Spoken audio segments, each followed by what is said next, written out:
Hello everyone. So once again welcome to online class of SSC Telugu. So ఈ video నుంచి మనం ఏంటంటే మన ఎస్ఎస్సి సిజిఎల్, సిహెచ్ఎస్ఎల్ లేదా ఎస్ఎస్సి ఎగ్జామ్స్ ఏదైతే 2024లో జరగబోతున్నాయో వాటి కోసం ఏంటంటే రివిజన్ సిరీస్ అనేది స్టార్ట్ చేయబోతున్నాం అని చెప్పేసి మనం ఏంటంటే చెప్పడం అనేది జరిగింది. సో ఆ రివిజన్ సిరీస్లో ఈరోజు లెక్చర్ 1, ఓకేనా.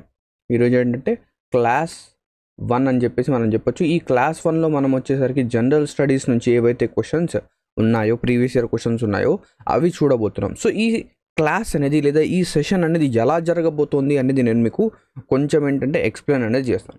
సో బేసికలీ మనం ఏం చేయబోతున్నామంటే 20 ప్రీవియస్ ఇయర్ క్వశ్చన్స్ అనేవి తీసుకోబోతున్నాం, ఓకేనా. 20 ప్రీవియస్ ఇయర్ క్వశ్చన్స్ అండ్ ప్రతి ఒక్క క్వశ్చన్కి, ఓకేనా, ప్రతి ఒక్క క్వశ్చన్కి ఆన్సర్ అండ్ దానికి ఎక్స్ప్లెనేషన్ అనేది మనం ఇవ్వబోతున్నాం. అండ్ దాంతోపాటు ఆ క్వశ్చన్కి ఏదైనా ఇంకా అడిషనల్ ఇన్ఫర్మేషన్ ఉందా,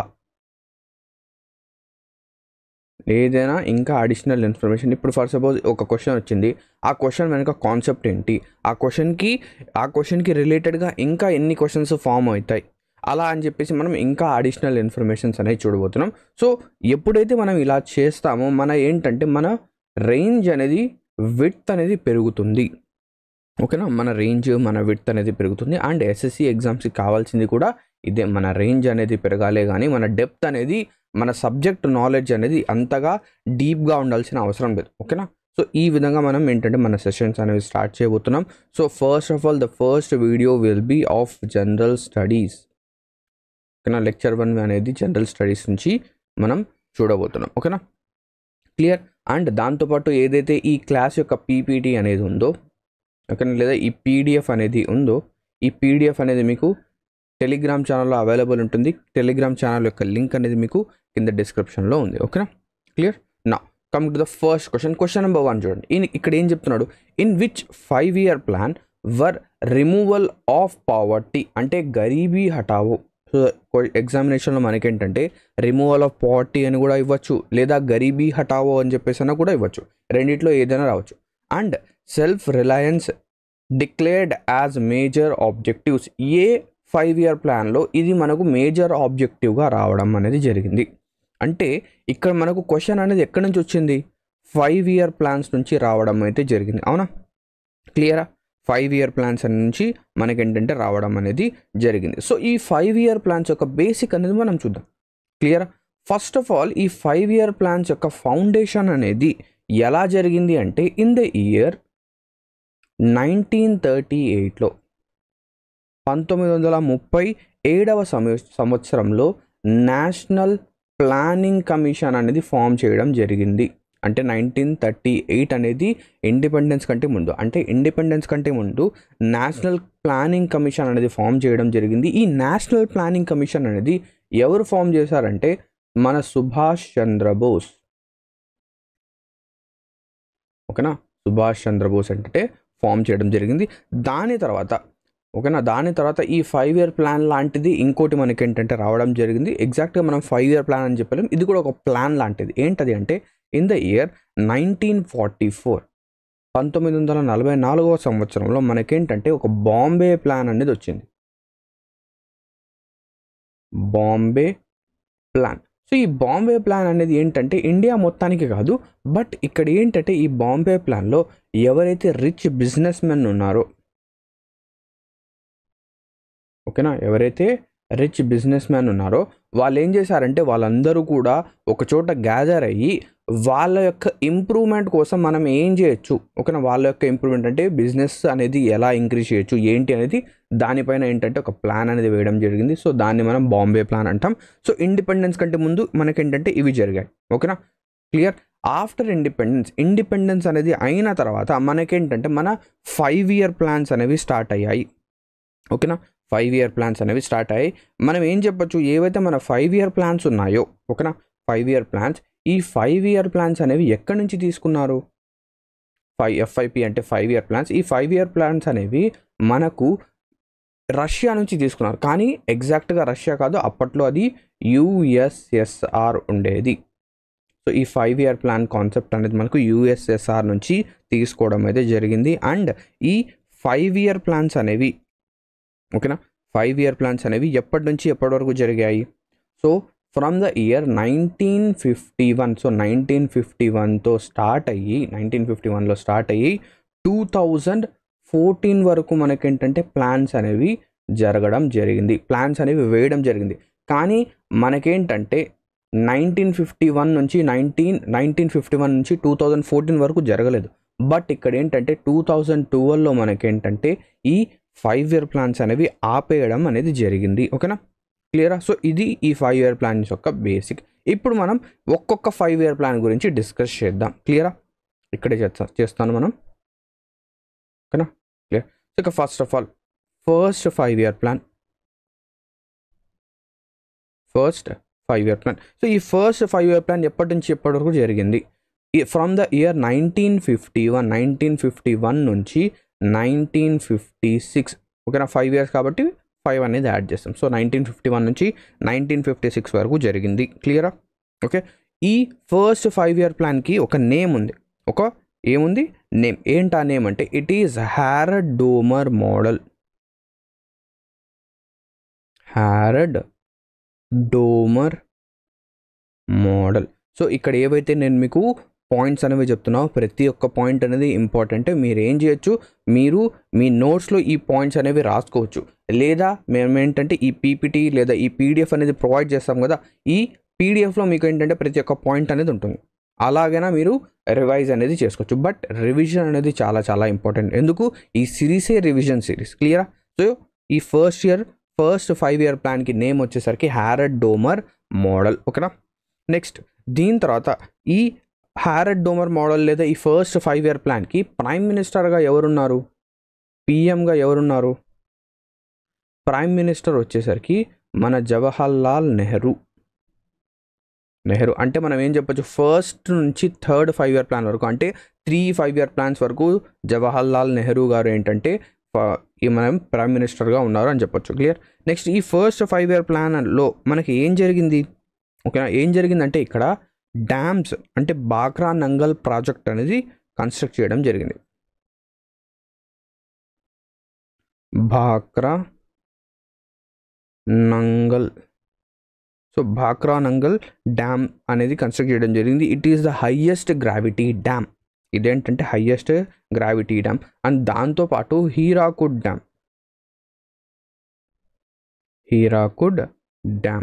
సో ఇవి రెండు ఏంటంటే ఈ ఫస్ట్ 5 ఇయర్ ప్లాన్లో కన్స్ట్రక్ట్ అనేది చేయడం జరిగింది. ఓకేనా, ఇది ఫస్ట్ 5 ఇయర్ ప్లాన్ గురించి డీటెయిల్స్. అండ్ ఈ ఫస్ట్ 5 ఇయర్ ప్లాన్లో ఎంత టార్గెట్ ఉంచారు, టార్గెట్ ఎంత, అచీవ్ చేసింది ఎంత టార్గెట్ ఉంచారు, ఎంత అచీవ్ చేశారు? సో టార్గెట్ వచ్చేసరికి 2.1%. ఓకేనా, టార్గెట్ వచ్చేసరికి 2.1% అండ్ అచీవ్ చేసింది వచ్చేసరికి 3.6%. అచీవ్ చేసింది ఎంత? 3.6%. సో ఇది ఫస్ట్ 5 ఇయర్ ప్లాన్ గురించి డీటెయిల్స్. సో ఇక్కడ ఉన్న ప్రతి ఒక్క పాయింట్ అనేది మనకు చాలా చాలా important. Clear? Now coming to the second 5 year plan. So second 5 year plan ఎప్పటి స్టార్ట్ అవుతుంది? సో సెకండ్ 5 ఇయర్ ప్లాన్ కనుక మనం చూస్తే ఫ్రమ్ ద ఇయర్ 1956, 1956వ సంవత్సరం నుంచి 1961 వరకు మనకేంటంటే సెకండ్ 5 ఇయర్ ప్లాన్ అనేది జరుగుతుంది. ఓకేనా, క్లియర్? ఈ సెకండ్ 5 ఇయర్ ప్లాన్కి ఒక గోల్ అనేది ఉంది. ఈ సెకండ్ 5 ఇయర్ ప్లాన్కి ఒక గోల్ ఉంది. ఏంటది అంటే ర్యాపిడ్ ఇండస్ట్రియలైజేషన్.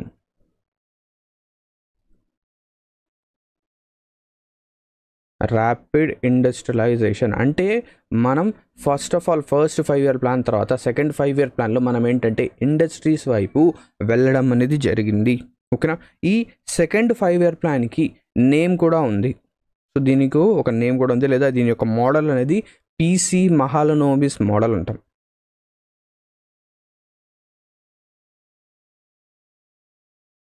మహాలనోబిస్ మోడల్.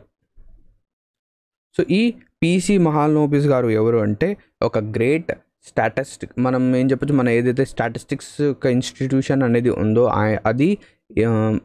అది కన్స్ట్రక్ట్ చేయడానికి లేదా దాని వెనుక మెయిన్ పర్సన్ ఈయనే. అండ్ ఈయన యొక్క బర్త్డే ఏదైతే 29th of June ఉందో ఇక్కడ మనం ఏం సెలబ్రేట్ చేస్తాం? Statistics day. స్టాటిస్టిక్స్ డే అనేది సెలబ్రేట్ అనేది చేయడం జరుగుతుంది. క్లియర్.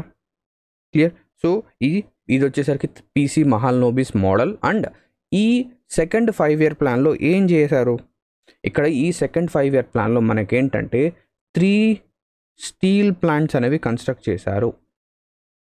3 steel plants. ఏంటా స్టీల్ ప్లాంట్స్? ఒకటి రౌర్కేలాలో, ఇంకోటి Durgapur, Rourkela, Durgapur, భిలై.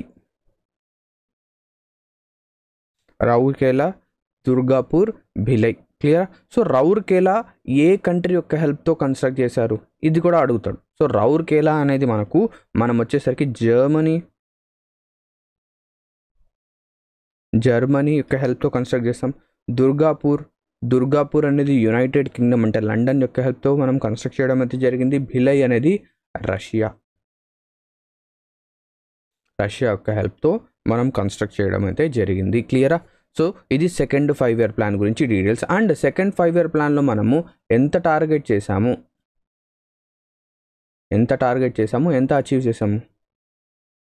So first 5 year plan అనేది చాలా బాగా సక్సెస్ అయింది. సెకండ్ 5 year ప్లాన్ అనేది అంతగా సక్సెస్ కాకపోయినా బట్ మనం చెప్పొచ్చు. సో టార్గెట్ చేసిందేమో 4.5%, బట్ అచీవ్డ్ వచ్చేసరికి 4.27%. సో ఇది కూడా మనం ఏం చెప్పొచ్చు, సక్సెస్. సెకండ్ 5 year ప్లాన్ అనేది కూడా సక్సెస్. క్లియరా? ఓకేనా? ఓకే. నా second third 5 year plan. So third 5 year plan చూద్దాం. ఇంకా third 5 year plan. So third 5 year plan. So third 5 year plan కనుక చూస్తే దీని యొక్క టైం పీరియడ్ అనేది 1961 నుంచి 1966 వరకు. ఎక్కడి నుంచి? 1961 నుంచి 1966 వరకు మనకేంటంటే థర్డ్ 5 year ప్లాన్ అనేది వచ్చింది. ఇక్కడ మనకేంటంటే ఈ థర్డ్ 5 year ప్లాన్లో మనకు అంతగా ఎక్కువగా ఏమీ జరగలేదు. బట్ మనం గుర్తుపెట్టుకోవాల్సింది ఇక్కడ టార్గెట్ ఎంత ఉంచారు, టార్గెట్ ఎంత అండ్ అచీవ్ ఎంత. సో టార్గెట్ వచ్చేసరికి మనకు 5.6% అయితే టార్గెట్ పెట్టిందేమో 5.6%, కానీ అందులో సగం మాత్రమే అచీవ్ చేయగలిగారు. అంటే 2.8% మాత్రమే అచీవ్ చేయగలిగారు. సో ఈ థర్డ్ 5 year ప్లాన్ అనేది ఏమైంది, ఒక ఫెయిల్యూర్ అనేది అయింది. అండ్ ఇక్కడ చాలామంది ఏం చెప్తారంటే ఈ థర్డ్ 5 year ప్లాన్ అనేది బ్రాకెట్స్లో రాసుకోండి. థర్డ్ 5 year ప్లాన్ అనేది గడ్గిల్ మోడల్ లేదా గడ్గిల్ యోజన లాగా చేయడం అయితే జరిగింది. కానీ ఎగ్జాక్ట్గా చెప్పాలంటే ఈ గడ్గిల్ మోడల్ లేదా గడ్గిల్ యోజన అనేది ఫోర్త్ 5 year ప్లాన్ అండి. ఒకవేళ ఎగ్జామినేషన్లో మీకేంటంటే Gadgil which of the following 5 year plan is based on Gadgil model లేదా గడ్గిల్ యోజన అని చెప్పేసి వచ్చింది. కానీ ఆప్షన్లో ఫోర్త్ లేకపోతే మనం థర్డ్ 5 year ప్లాన్ అనేది మార్చాలి. కానీ ఆప్షన్లో 4 కనుక ఉంటే మనం ఫోర్త్ అనేది మనం చేయాలి. నెక్స్ట్ ఆఫ్టర్ అంటే థర్డ్ 5 year ప్లాన్ తర్వాత మనకేంటంటే కొన్ని సంవత్సరాలు ఎటువంటి ప్లాన్స్ అనేవి లేవు. సో దీని తర్వాత నో ప్లాన్స్, ఎటువంటి ప్లాన్స్ అనేవి మనకేంటంటే లేవు. ఎందుకు లేవు ఇలాగా? ఎందుకంటే ఎప్పుడైతే ఈ థర్డ్ 5 year ప్లాన్ అనేది ఫెయిల్ అయిందో ఇక్కడ ఏం చేశారంటే కొన్ని రోజులు ప్లాన్ హాలిడేస్ అనేవి తీసుకున్నారు. ఏం చేశారు? Plan holidays. అంటే ఫ్రమ్ ద ఇయర్ 1966 నుంచి 1969 వరకు ప్లాన్ హాలిడేస్ అనేవి వచ్చాయి. ప్లాన్ హాలిడేస్ అనేవి రావడం జరిగింది. ఇక్కడ ఈ టైం పీరియడ్లో మనకు ఎటువంటి ప్లాన్ అనేది రాలేదు. క్లియర్? నెక్స్ట్ దీని తర్వాత ఫోర్త్ 5 year ప్లాన్ అనేది చూద్దాం. ఫోర్త్ 5 year ప్లాన్ కనుక మనం చూస్తే క్లియర్, ఎప్పటి నుంచి స్టార్ట్ అవుతుంది? ఫోర్త్ 5 year ప్లాన్ వచ్చేసరికి 1969 నుంచి 1971 వరకు మనకేంటంటే ఈ ఫోర్త్ 5 year ప్లాన్ అనేది నడవడం జరుగుతుంది. ఈ ఫోర్త్ 5 year ప్లాన్లో మనం గుర్తుపెట్టుకోవాల్సింది టార్గెట్ ఎంత, అచీవ్డ్ ఎంత, అంతే. టార్గెట్ ఎంత, అచీవ్డ్ ఎంత. సో టార్గెట్ వచ్చేసరికి మనం కనుక చూస్తే 5.6%, ప్రీవియస్ లాగే 5.6% ఉంచారు. కానీ ఈసారి ఇంకొంచెం ఎక్కువగా అచీవ్ చేశారు. అంటే 3.3% వరకు మనం ఏంటంటే అచీవ్ అనేది చేయడం అనేది జరిగింది. క్లియరా? ఓకేనా? And next fourth 5 year plan అయిపోయింది. నెక్స్ట్ మనకేమొస్తుంది? Fifth 5 year plan. Fifth 5-year plan. So ఈ 5th 5-year ప్లాన్లో కనుక మనం చూస్తే ఎప్పటి నుంచి స్టార్ట్ అవుతుంది? 1974 కదా, 71 అన్నాను. సో 1974 వరకు. నెక్స్ట్ 1974 నుంచి 1979 వరకు మనకి ఏంటంటే 5th 5-year ప్లాన్ అనేది రావడం అనేది జరుగుతుంది. క్లియరా? ఓకేనా? సో ఈ 5th 5-year ప్లాన్లో 1974 నుంచి 1979 వరకు ఈ మోడల్ని మనం, ఓకేనా, ఈ 4th 5-year ప్లాన్ని ఇక్కడ రాసుకోండి, గడ్గిల్ మోడల్.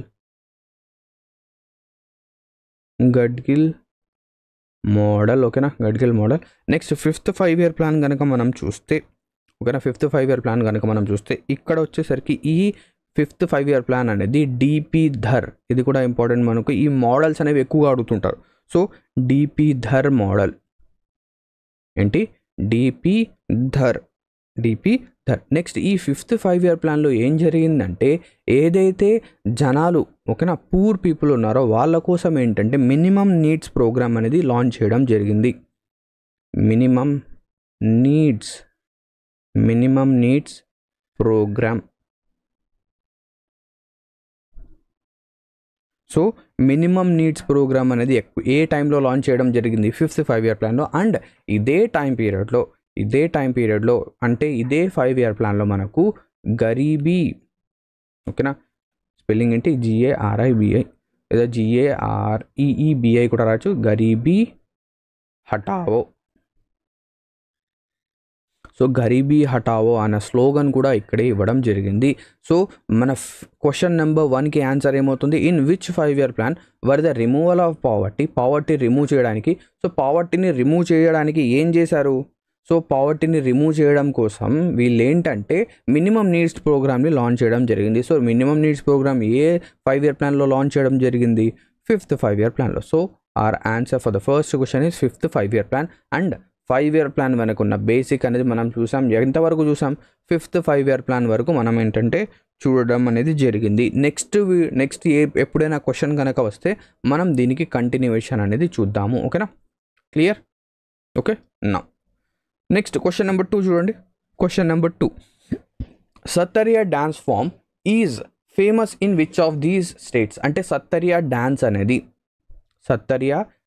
అనేది ఏ స్టేట్లో ఫేమస్? ఓకేనా, ఏ స్టేట్లో ఫేమస్? సో బేసికలీ మనం ఇండియాలో కనుక చూస్తే మనకేంటంటే 8 క్లాసికల్ డాన్సెస్ అనేవి ఉన్నాయి. టోటల్గా 8 క్లాసికల్ డాన్సెస్ అనేవి ఉన్నాయి. అండ్ ఈ సత్తరియా అనేది ఏదైతే ఈ సత్తరియా అనేది మనకు, ఒక నిమిషం కింద రాద్దాం. సత్తరియా అనేది ఇన్ ద ఇయర్ 2000లో, అంటే 2000 సంవత్సరంలో, in the year 2000 it got recognised as a classical dance. So ఇదొక క్లాసికల్ డాన్స్ లాగా, క్లాసికల్ డాన్స్ లా మనకు ఎప్పుడు దీనికి రికగ్నిషన్ అనేది వచ్చింది అంటే ఇన్ ద ఇయర్ 2000లో మనకు రికగ్నిషన్ అనేది వచ్చింది. క్లియర్? అండ్ ఈ సత్తరియా డాన్స్ అనేది ఏ స్టేట్కి చెందినది అంటే ఇట్ బిలాంగ్స్ టు అస్సాం. ఓకేనా? సో సత్తరియా డాన్స్ అనేది అస్సాంకి చెందుతుంది. అండ్ ఈ సత్తరియా డాన్స్లో మనం ఏం చేద్దామంటే కొంతమంది ప్రామినెంట్ పర్సన్స్ ఉంటారు, ఫేమస్ పర్సన్స్, వాళ్ళ నేమ్స్ అనేవి మనం ఒకసారి చూద్దాం. ఫేమస్ పర్సన్స్, వాళ్ళ నేమ్స్ అనేవి చూద్దాం. సో ఫేమస్ పర్సన్స్లో ఫస్ట్ వన్ కనుక మనం చూస్తే, ఫస్ట్ ఆఫ్ ఆల్ ఈ సత్తరియా నాట్ అనేది దేనికి, ఏ గాడ్కి డెడికేట్ చేస్తారు అంటే it is dedicated to lord Krishna. ఓకేనా? కృష్ణుడికి ఇదేంటంటే డెడికేట్ చేయడం అనేది జరుగుతుంది. అండ్ ఈ సత్తరియా డాన్స్కి మెయిన్ గురువు ఎవరు అంటే గురు శంకరాదేవ. గురు శంకరాదేవ. క్లియరా? నెక్స్ట్ దాని తర్వాత ఇంకో 2 నేమ్స్ గుర్తుపెట్టుకోండి. జతిన్ గోస్వామి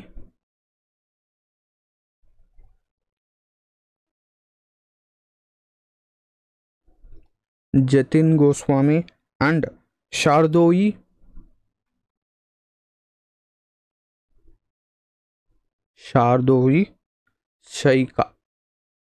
సైక్య. సార్దోయి సైకా. సో ఈ ముగ్గురు ఏంటంటే సత్తరియా డ్యాన్స్ ఏదైతే ఉందో దానికి ఫేమస్. అండ్ ఈ సత్తరియా డ్యాన్స్ ఫామ్ ఏదైతే ఉందో ఇందులో 2 పార్ట్స్ కూడా మనకేంటంటే ఉండడం అనేది జరుగుతుంది. ఏంటవి? భావన అండ్ అంకియా నాట్. భావన అండ్ అంకియా నాట్. సో భావన అని చెప్పేసి పేరు రాగానే అమ్మాయి అనుకున్నారు, అమ్మాయి కాదు. సో ఇందులో ఒక పార్ట్ అని చెప్పేసి మనం చెప్పొచ్చు. సింపుల్గా చెప్తున్నా, నేను ఎక్కువగా ఎక్స్ప్లెయిన్ అనేది చేయడం లేదు. భావన అండ్ అంకియా నాట్. క్లియర్?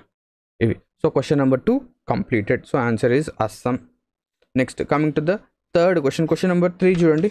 ఇక్కడ ఏమంటున్నాడు? Leander Paes is associated with which sport. అంటే లియాండర్ పేస్ ఏ స్పోర్ట్కి అసోసియేట్ అవుతాడు. సో లియాండర్ పేస్ ఎవరు? సో ఈయన ఏం పట్టుకున్నాడు చూడండి, ఒక బ్యాట్ అనేది పట్టుకున్నాడు. సో ఈయన ఏ కేటగిరీకి చెందిన అతను అంటే బ్యాడ్మింటనా? కాదు. So he belong to tennis. ఈయన ఏంటి? టెన్నిస్. సో ఎందుకు ఈయన యొక్క నేమ్ అనేది ఎందుకు ఎగ్జామినేషన్లో వచ్చింది? ఎందుకంటే he was the first Asian to be, ఈయన యొక్క ఫోటో అనేది లేదా ఈయన యొక్క ఏదైతే ఉందో అది ఇంటర్నేషనల్ హాల్ ఆఫ్ ఫేమ్లో ఏంటంటే ఉండడం అనేది జరిగింది. So he is the first person to be held in the international hall of fame. అందుకు. Clear? So question number 3 answer is tennis. So ఇక్కడ ఎక్కువగా ఎక్స్ప్లెనేషన్ అనేది లేదు కాబట్టి మనం చెప్పాల్సిన అవసరం కూడా లేదు. నా coming to the question number 4. Question number 4 చూడండి. Which of the following is correct match between column A and column B. So column A column బికి మధ్య మనం చెప్పాలి. ఏంటిది?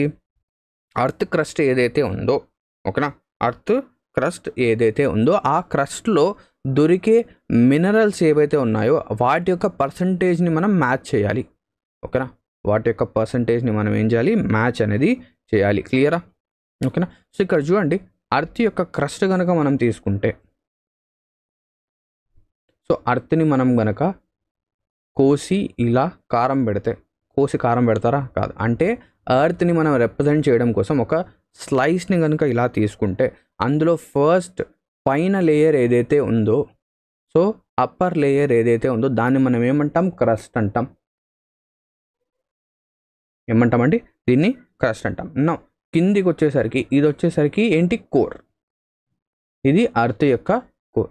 మ్యాంటల్ అనేది మిడిల్ పార్ట్ ఏదైతే ఉందో అది మ్యాంటల్. నేను కావాలని చెప్పేసి మ్యాంటల్ అనేది ఎక్కువగా డ్రా చేశాను. ఎందుకంటే మన ఏదైతే ఎర్త్ ఉందో, సో అర్త్ ఇన్నర్ అర్త్లో వచ్చేసరికి మ్యాంటల్ అనేది ఎక్కువ వాల్యూమ్ని ఉంచడం అయితే జరుగుతుంది. క్లియరా? ఎంత ఉంటుంది ఏంటి అనేది కూడా మనం డిస్కస్ చేద్దాం. మ్యాంటల్. సో ఏదైతే ఈ క్రస్ట్ ఉంది కదా, సో క్రస్ట్కి మ్యాంటల్కి మధ్య ఒక లేయర్ అనేది ఉంది. ఓకేనా, ఒక లేయర్ అనేది, ఒక లైన్ అనేది మనం డ్రా చేసాం. అండ్ ఏదైతే అప్పర్ మ్యాంటల్ అనేది ఉందో, అంటే ఈ కొంచెం అనేది ఉందో, ఓకేనా, ఇంకో లైన్ అనేది డ్రా చేస్తాను నేను. అప్పర్ మ్యాంటల్ ఏదైతే ఉందో, ఓకేనా, సో ఈ అప్పర్ మ్యాంటల్ అండ్ క్రస్ట్ ఈ రెండింటినీ కలిపి, అప్పర్ మ్యాంటల్ అండ్ క్రస్ట్ ఈ రెండింటినీ కలిపి మనం ఏమంటామంటే లిథోస్పియర్ అంటాం. లిథోస్పియర్. సో దీన్ని మనం ఏమంటాం? లిథోస్పియర్ అంటాం. ఓకేనా. సో ఇప్పుడు క్వశ్చన్ అడిగింది ఏంటి? ఏదైతే ఈ క్రస్ట్ అనేది ఉందో ఈ క్రస్ట్లో దొరికే మినరల్స్ ఏంటి? ఎక్కువగా దొరికే మినరల్స్. దానికేంటంటే ఒక ట్రిక్ అనేది ఉంది. ఏంటది? ఏంటి ఆ ట్రిక్ అంటే ఓసియాల్.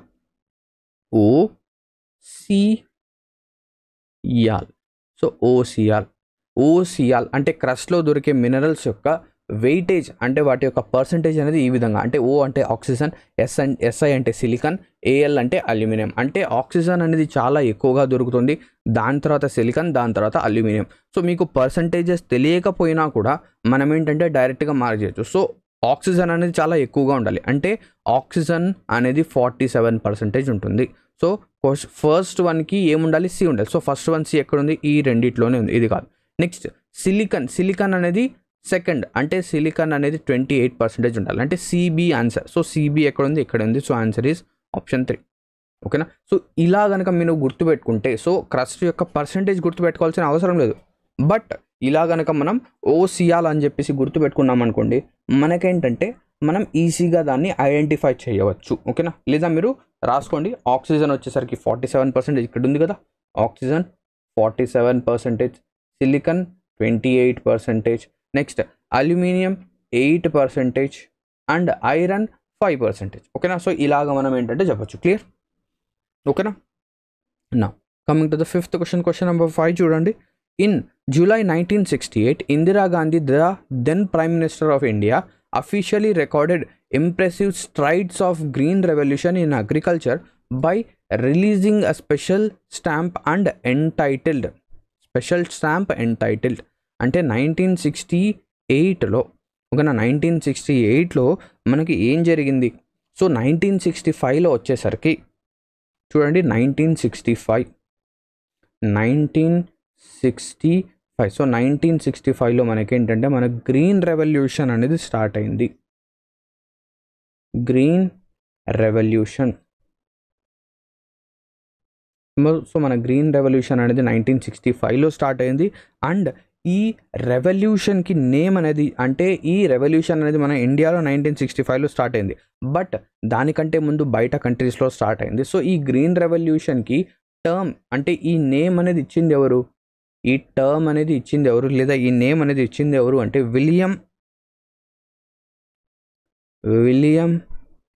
గాడ్, GAUD, ఓకేనా, William God. So William God ఏంటంటే ఇవ్వడం అనేది జరిగింది. అండ్ మన ఎగ్జామ్ పర్స్పెక్టివ్ కనుక చూస్తే గ్రీన్ రెవల్యూషన్ నుంచి ఏం ఇంపార్టెంట్ అంటే ఫాదర్ ఆఫ్ గ్రీన్ రెవల్యూషన్, ఓకేనా, ఫాదర్ ఆఫ్ గ్రీన్ రెవల్యూషన్. కానీ వరల్డ్ వైడ్గా గ్రీన్ రెవల్యూషన్కి ఫాదర్ ఎవరు అని చెప్పేసి అడుగుతారు. సో వరల్డ్ వైడ్గా చూస్తే గ్రీన్ రెవల్యూషన్కి ఫాదర్ వచ్చేసరికి నార్మన్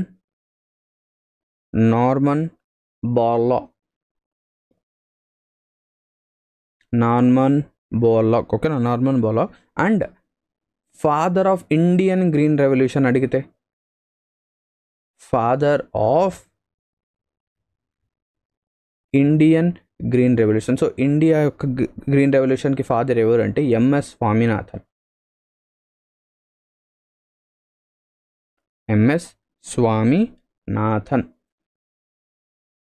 సో ఎంఎస్ స్వామినాథన్ ఏంటంటే father of Indian green revolution. ఇవి మనకి ఏంటంటే ఇంపార్టెంట్. సో ఆఫ్టర్ 1965లో ఏదైతే గ్రీన్ రెవల్యూషన్ బాగా జరిగిందో అందులో ఈ 1965 గ్రీన్ రెవల్యూషన్లో బేసికలీ మనం కనుక చూస్తే ఏం చేసేవాళ్ళు, ఏదైతే high yielding variety of seeds, so ఇక్కడ మనం HYV, so HYV full form ఏంటి, హై ఈల్డింగ్ వెరైటీ ఆఫ్ సీడ్స్ని యూజ్ చేసి మన ఏదైతే పంట ఉత్పత్తి అనేది ఉందో అది చాలా ఎక్కువ వరకు పెంచడం అనేది జరిగింది. సో ఏ విధంగా అయితే గ్రీన్ రెవల్యూషన్ సక్సెస్ అయిందో అదే విధంగా 1968లో మనకి ఏంటంటే వీట్ రెవల్యూషన్ అనేది చేయడం అనేది జరుగుతుంది. సో ఆన్సర్ ఏమవుతుంది, wheat revolution. So 1968 wheat revolution అనేది జరుగుతుంది, ఓకేనా. సో మనం ఏం చేసేవాళ్ళం అంటే ఈ వీట్ రెవల్యూషన్ కంటే ముందు, సో బేసికలీ ఈ వీట్ రెవల్యూషన్ కంటే ముందు మనం బయట నుంచి PL480 అని చెప్పేసి వీట్ గ్రెయిన్స్ ఉంటాయి. ఏముంటాయి, PL480. సో ఈ PL480 వీట్ గ్రెయిన్స్ మనం ఏంటంటే ఇంపోర్ట్ చేసేవాళ్ళం. ఏం చేసేవాళ్ళం, మనం PL480 గ్రెయిన్స్ని మనము బయట నుంచి ఇంపోర్ట్ చేసేవాళ్ళం. సో ఆఫ్టర్ గ్రీన్ రెవల్యూషన్ మనం ఏం చేసాం, హై ఈల్డింగ్ వెరైటీ ఆఫ్ సీడ్స్ని యూటిలైజ్ చేయడం జరిగింది. దానివల్ల మన వీట్ ప్రొడక్షన్ కూడా చాలా ఎక్కువగా అయ్యి మనం ఏం చేయడం స్టార్ట్ చేసామంటే వీటిని ఎక్స్పోర్ట్ చేయడం కూడా స్టార్ట్ చేయడం అయితే జరిగింది, ఓకేనా. సో ఈ విధంగా మనం ఏం చెప్పొచ్చు, మన 5th క్వశ్చన్ అనేది కంప్లీట్ అవుతుంది. నా coming to the 6th question, question number 6 చూడండి. క్వశ్చన్ నెంబర్ 6 నుంచి ఏమంటున్నాడు, a dockyard was found in which of the following sites of Indus valley civilisation. చాలా చాలా important. So Indus valley civilisation ఏదైతే ఉందో, లేదా ఈ ఇండస్ వ్యాలీ సివిలైజేషన్కి ఇంకొక నేమ్ ఏంటి, హరప్పన్ సివిలైజేషన్. హరప్పన్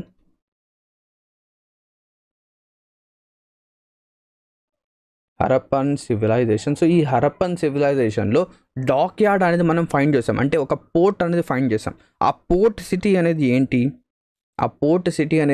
సో ఆ పోర్ట్ సిటీ అనేది ఏంటి అంటే లోథల్, ఓకేనా, లోథల్. సో లోథల్ అనేది మన హరప్పన్ సివిలైజేషన్లో పోర్ట్ సిటీ అన్నమాట. సో బేసికల్లీ మనకు చూస్తాం లోథల్లో మనకు ఏమేం ఐటమ్స్ అనేవి ఏమేమి కనిపించడం జరిగింది. సో ఇదొక డాక్ యార్డ్ లేదా ఒక పోర్ట్ టౌన్. ఇక్కడ మనకు గ్రేవ్ యార్డ్ కూడా కనిపించింది. అండ్ ఇక్కడ ఐవరీ వెయిట్ బ్యాలెన్సెస్ అనేవి యూజ్ చేసేవాళ్ళు. అంటే మనం చూస్తాం కదా, వెయిట్ బ్యాలెన్స్ అంటే ఏంటి, ఇలాగా మనం చిన్నప్పుడు చూసేవాళ్ళం. సో ఇక్కడ వెయిట్ పెట్టి ఇక్కడ మనకు ఏదైతే క్వాంటిటీ కావాలంటే అది మెజర్ చేసేవాళ్ళు కదా. సో అది ఐవరీ వెయిట్ బ్యాలెన్సెస్ యూజ్ చేసేవాళ్ళు. నెక్స్ట్ కాపర్ డాగ్స్ కన్స్ట్రక్ట్ చేయడం జరిగింది. దాని తర్వాత ఫస్ట్ మ్యాన్ మేడ్ పోర్ట్ అనేది దీన్ని మనం అంటాం. అంటే లోథల్ అనేది చాలా గుర్తుపెట్టుకోండి, Lothal is a port town or port city. ఇక్కడ రైస్ హస్క్ కూడా దొరకడం జరిగింది. అండ్ దాంతోపాటు fire altars, so fire altars అనేది కూడా మనకి ఇక్కడ దొరకడం జరిగింది. సో లోథల్ చాలా ఇంపార్టెంట్. ఓకేనా. నా ఇక్కడ ఏవైతే కొన్ని సిటీస్ ఉన్నాయో వాటి గురించి కూడా చూద్దాం. నెక్స్ట్ సిటీ వచ్చేసరికి కాళీబంగన్. సో కాళీబంగన్లో మనకి ఏంటంటే ఏం కనిపించాయి? సో కాళీబంగన్లో ఎవిడెన్సెస్ ఆఫ్ అర్త్ క్వేక్ ఒక ఎవిడెన్సెస్ కనిపించాయి. అండ్ దాంతోపాటు వుడన్ ప్లవ్. సో ఈ వుడన్ ప్లవ్ నుంచి మనం ఏం చెప్పొచ్చు, ఇక్కడ ఎవరైతే పీపుల్ ఉన్నారో వాళ్ళు ఫార్మింగ్ అంటే అగ్రికల్చర్ సెక్టర్ వైపు ఉండేవాళ్ళు, అంటే వాళ్ళు ఫార్మింగ్ చేసేవాళ్ళు. అండ్ దాంతోపాటు ఈ కాళీబంగన్లో మనకు క్యామెల్ బోన్స్ కూడా కనిపించాయి, అంటే వీళ్ళు క్యామెల్స్ని కూడా డొమెస్టికేట్ చేసేవాళ్ళు అని చెప్పేసి మనం ఇక్కడ నుంచి చెప్పొచ్చు. క్లియరా? నా the third one which is Dholavira. So ధోలావీరాలో మనకు ఏం కనిపించింది అంటే ఇక్కడ వాటర్ మేనేజ్మెంట్ అనేది చాలా బాగా ఉండేది అన్నమాట. సో ధోలావీరాలో వచ్చేసరికి exclusive water management and joint water reservoir. అంటే ఇక్కడ చూడండి, వాటర్ మేనేజ్మెంట్ అనేది వీళ్ళు ఏ విధంగా చేసేవాళ్ళు, వాటర్ని చాలా చాలా పెద్ద జాయింట్ వాటర్ రిజర్వాయర్స్లో స్టోర్ చేసేవాళ్ళు. అండ్ దాంతోపాటు డ్యామ్స్ కన్స్ట్రక్ట్ చేశారు. సో ఇది ఓకేనా, ధోలావీరా గురించి ఇది. క్లియరా? ఓకేనా. సో ఈ హరప్పన్ సివిలైజేషన్ కనుక మనం చూస్తే ఎప్పటి నుంచి ఎప్పటి వరకు ఉండేది అంటే ఇది, so from the year 2500 BC నుంచి 1750 బీసీ వరకు మనకేంటంటే ఈ హరప్పన్ సివిలైజేషన్ అనేది ఉంది. సో ఇక్కడ ఇయర్స్ అనేవి నేను ఇంక్రీజింగ్ కాదు డిక్రీజింగ్ ఆర్డర్లో రాశాను. ఎందుకు? బీసీ అనేది మనం ఇలాగే రాస్తాము. ఓకేనా. బిఫోర్ క్రైస్ట్ అంటే క్రీస్తు శకం 2500, అంటే జీసస్ క్రైస్ట్ యొక్క బర్త్ కంటే 2500 ఇయర్స్ ముందు ఇక్కడ స్టార్ట్ అయింది, 1750 ఇయర్స్ వరకు ఎండ్ అయింది. ఇలా మనం రాస్తాం. ఓకేనా. క్లియర్. అండ్ దాంతోపాటు ఈ హరప్పన్ సివిలైజేషన్ని మనం ఏమంటాం? This is also known as bronze civilisation.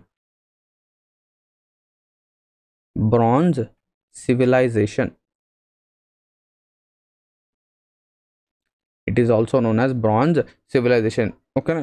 ఎందుకు ఇక్కడ బ్రాంజ్ అనేది ఎక్కువగా మనకు కనిపించడం జరిగింది? So bronze is an alloy of what? Copper plus tin. So copper tin రెండిటి యొక్క అలాయ్రే బ్రాంజ్. ఓకేనా. అలాయ్నే మనం ఏమంటాం? బ్రాంజ్ అని చెప్పేసి అంటాం. క్లియరా? నెక్స్ట్ ఇప్పుడు మనం ఏం చేద్దామంటే ఏదైతే ఈ హరప్పన్ సిటీ అనేది ఉందో, హరప్పన్ సివిలైజేషన్ ఉందో, అందులో నార్థన్ మోస్ట్ సిటీ ఏంటి, ఈస్టర్న్ మోస్ట్ సిటీ ఏంటి, సౌత్ వెస్ట్, ఇవి కూడా అడుగుతాడు ఎగ్జామ్. ఓకేనా. సో నార్థన్ మోస్ట్ సిటీ కనుక మనం చూస్తే మాండా ఇన్ జమ్మూ అండ్ కాశ్మీర్.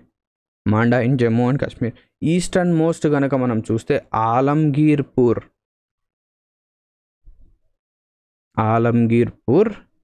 ఉత్తరప్రదేశ్.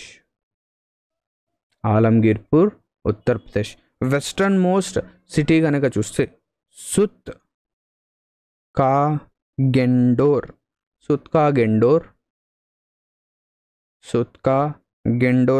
ఎక్కడుంది ఇది? ఆఫ్ఘనిస్తాన్లో ఉంది. And the southern most city వచ్చేసరికి దైమాబాద్.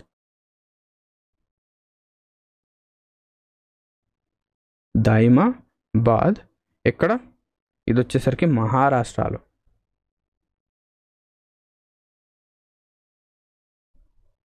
దైమాబాద్, మహారాష్ట్ర. సో ఇది మనం ఈ హరప్పన్ సివిలైజేషన్ యొక్క north east western southern most points. ఓకేనా. So question number 6 completed. Now coming to the question number 7. Question number 7 చూడండి, ఇక్కడ ఏమంటున్నాడు? Which of the following musical instrument arts is popularized by Ustad Alla Rakha Qureshi. అంటే ఉస్తాద్ అల్లా రాఖా ఖురేషీ ఏ ఇన్స్ట్రుమెంట్ని పాపులరైజ్ చేశారు, ఇది మనం చూడాలి. ఓకేనా. సో షెహనాయియా, లేకపోతే సంతూరా, లేకపోతే తబలానా, లేకపోతే ఫ్లూటా, ఏది? సో ఇక్కడ చూస్తే ఇక్కడ ఈ ఉస్తాద్ అల్లా రాఖా ఖాన్ ఎవరైతే ఉన్నారో ఈయన prominent person of tabla. So tabla యొక్క ఈయన ఒక ఫేమస్ పర్సనాలిటీ అన్నమాట. ఎవరు? ఉస్తాద్ అల్లా రాఖా ఖాన్. అండ్ ఈ ఉస్తాద్ అల్లా రాఖా ఖాన్ యొక్క కొడుకు, ఓకేనా, కొడుకు ఎవరు? ఈయన యొక్క నేమ్ చెప్తే మీరు కూడా గుర్తుపడతారు. ఎవరు? జాకిర్ హుస్సేన్.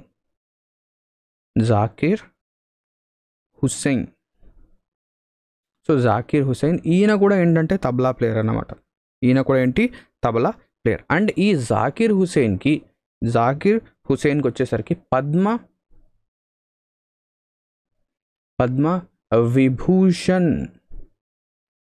విభూషణ్ అనేది ఇవ్వడం జరిగింది. ఏ ఇయర్లో? 2023లో ఇవ్వడం అయితే జరిగింది. ఓకేనా, క్లియర్.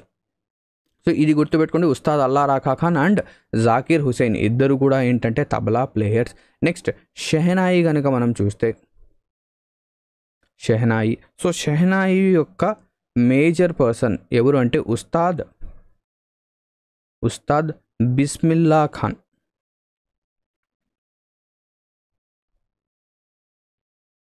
సో ఉస్తాద్ బిస్మిల్లా ఖాన్ ఒక ఫేమస్ పర్సనాలిటీ. నెక్స్ట్ సంతూర్ కూడా important. Santoor soap. So Santoor వచ్చేసరికి శివకుమార్ శర్మ, పండిట్ శివకుమార్ శర్మ.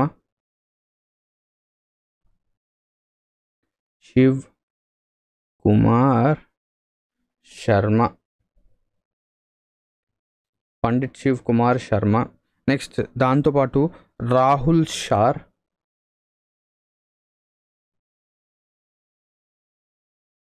నెక్స్ట్ ఇంకా భజన్ సపోరి.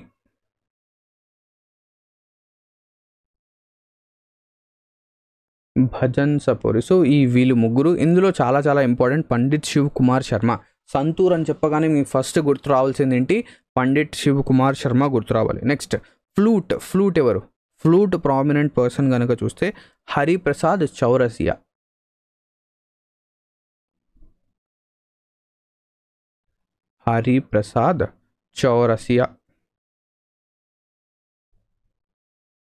ఓకేనా, Hariprasad Chaurasia, clear. Next so question number 8 వద్దాం. క్వశ్చన్ నెంబర్ 8 చాలా చాలా ఇంపార్టెంట్. ఎందుకు? ఇక్కడ కాన్స్టిట్యూషనల్ అమెండ్మెంట్ నుంచి మనకి ఏంటంటే క్వశ్చన్ రావడం జరిగింది. Through the 73rd constitutional amendment act 1992. అంటే ఇక్కడ చూడండి, 73rd constitutional amendment act 1992 the government fulfilled the. So ఇక్కడ చూడండి, the government fulfil the constitution obligation stated in the article. అంటే 73rd కాన్స్టిట్యూషనల్ అమెండ్మెంట్ యాక్ట్ ఏదైతే వచ్చిందో అది ఎన్ఫోర్స్ అనేది అయ్యిందో. ఓకేనా, ఆ ఎన్ఫోర్స్మెంట్ అయిన తర్వాత ఇది ఏ ఆర్టికల్ యొక్క ఆబ్లిగేషన్ని ఇది ఏం చేసింది? సాటిస్ఫై చేసింది. ఫస్ట్ ఆఫ్ ఆల్ మనం తెలుసుకోవాల్సింది ఏంటి? ఏదైతే ఈ కాన్స్టిట్యూషనల్ అమెండ్మెంట్స్ ఉన్నాయో, ఓకేనా, కాన్స్టిట్యూషనల్ అమెండ్మెంట్స్ ఏమైతే ఉన్నాయో, సో సిఏ అంటాం మనం, కాన్స్టిట్యూషనల్ అమెండ్మెంట్స్. సో ఈ కాన్స్టిట్యూషనల్ అమెండ్మెంట్స్ అనేవి ఎక్కడున్నాయి? మన రాజ్యాంగంలో, మన కాన్స్టిట్యూషన్లో ఎక్కడున్నాయి అంటే these constitutional amendments are mentioned in the part 20 of our constitution. Part 20లో ఉన్నాయి. ఓకేనా, పార్ట్ 20. అండ్ ఈ కాన్స్టిట్యూషనల్ అమెండ్మెంట్స్ అనేవి ఏ ఆర్టికల్ నుంచి మనం తీసుకున్నామంటే ఆర్టికల్ గుర్తుందా? ఆర్టికల్ 368 గుర్తుపెట్టుకుంటే చాలా ఇంపార్టెంట్. ఆర్టికల్ 368. అండ్ ఈ కాన్స్టిట్యూషనల్ అమెండ్మెంట్స్ అనేది మనం ఏ కంట్రీ నుంచి తీసుకున్నాము? ఈ కాన్స్టిట్యూషనల్ అమెండ్మెంట్ వచ్చేసరికి ఏ కంట్రీ నుంచి తీసుకున్నాము? మనం వచ్చేసరికి south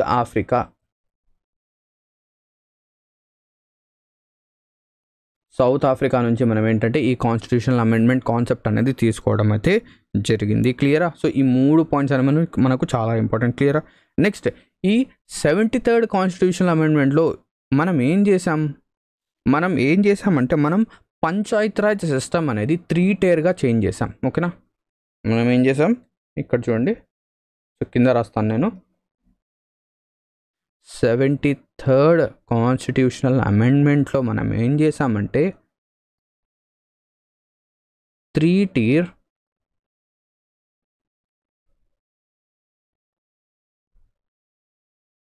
Panchayat Raj. So Panchayat Raj 3 tier Panchayat Raj అనేది మనం సెటప్ అనేది చేయడం అనేది ఇంప్లిమెంట్ అనేది చేయడం జరిగింది.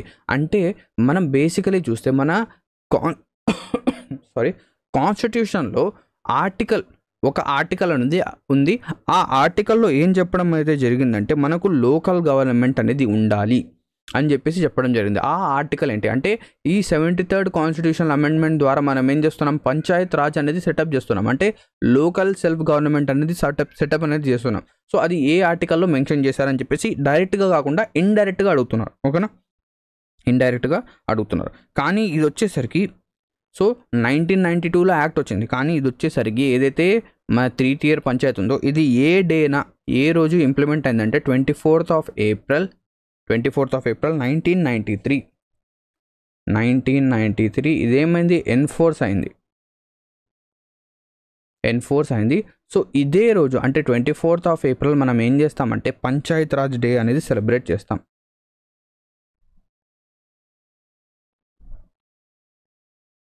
పంచాయత్ రాజ్ డే అనేది మనము సెలబ్రేట్ అనేది చేస్తాము. ఓకేనా, క్లియర్. సో ఇది ఏ ఆర్టికల్ని బేస్ చేసుకుని ఉంది అంటే ఆర్టికల్ 40. సో ఆర్టికల్ 40లో మనకి ఏం చెప్పడం జరిగింది, పంచాయత్ రాజ్ని సెటప్ చేయండి. ఓకేనా, సెటప్ పంచాయత్ రాజ్ అని చెప్పేసి చెప్పడం జరిగింది. క్లియర్.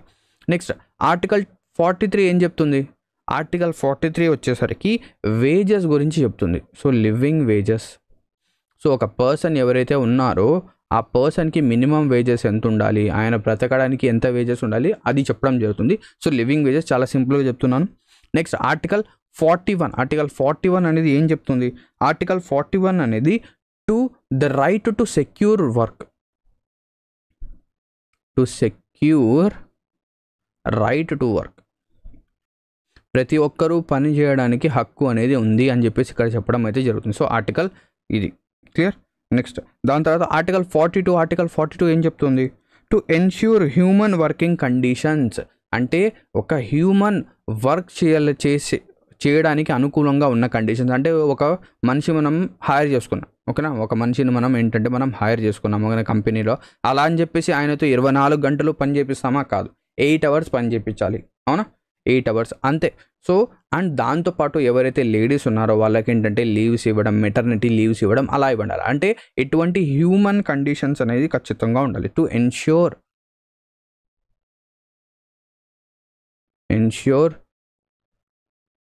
Human conditions.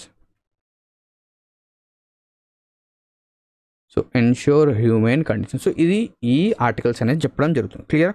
నా coming to the next question, which is question number 9. Which article deals with the election of president? ఓకేనా, which article deals with the election of president? దానికంటే ముందు ఒక ఏదైనా మిస్ అయ్యామా, 73rd కాన్స్టిట్యూషనల్ అమెండ్మెంట్ ద్వారా మనం ఏం చేసామో అనేది చూద్దాం. సో 73rd కాన్స్టిట్యూషనల్ అమెండ్మెంట్ ద్వారా మనం ఏం చేసామంటే పార్ట్ 9 అనేది మనం యాడ్ చేయడం జరిగింది. సో పార్ట్ 9 అనేది మనం యాడ్ చేయడం జరిగింది. ఎందుకు ఈ పార్ట్ 9 అనేది మనకు పంచాయత్ రాజ్ గురించి చెప్పడం అయితే జరుగుతుంది. సో పార్ట్ 9 అనేది యాడ్ చేసాం. నెక్స్ట్ ఈ 73rd కాన్స్టిట్యూషనల్ అమెండ్మెంట్లో ఏదైతే మన పంచాయత్ రాజ్ ఉందో దాని యొక్క ఆర్టికల్స్ అనేవి ఉంటాయి. ఆర్టికల్ 243 నుంచి ఆర్టికల్ 243O, ఓకేనా, 0 కాదు ఇది 243O అనేది చేయడం జరిగింది. అండ్ దాంతోపాటు మనం ఈ 73rd కాన్స్టిట్యూషనల్ అమెండ్మెంట్లో 11th schedule